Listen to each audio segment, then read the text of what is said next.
Туристичките водичи во Македонија извисија. Во државната каса или нема доволно пари за оваа категорија туристички работници или пак беа потполно заборавени. Звучи нестварно и поразително, но факт е дека минимална парична помош добија помалку од 15% од водичите. Не би сакал да шпекулирам кој се доби средства, но селективноста ги наруши односите и внесе раздор помеѓу водичите. Не може државата за некого да биде мајка, а за некого маќа. Помош требаше да добијат подеднакво сите водичи, вели претседателот на Сдруженијето на туристички водичи КЕј.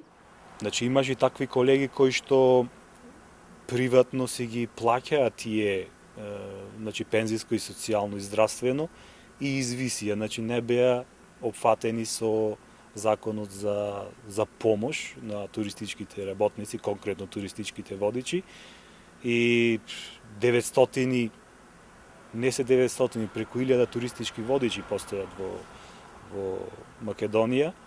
Само 150 да им биде помогнато само на 150, мислам дека и не е фер.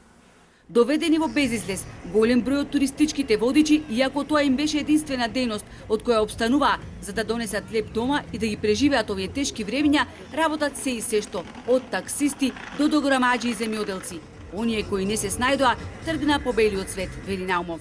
Во меѓувреме ситуацијата налагаше секој да се снаоѓа, многу се вработија, до некои, да речеме, диспечерски служби, некои почна да работат земјоделство, некои ја напуштија и државата.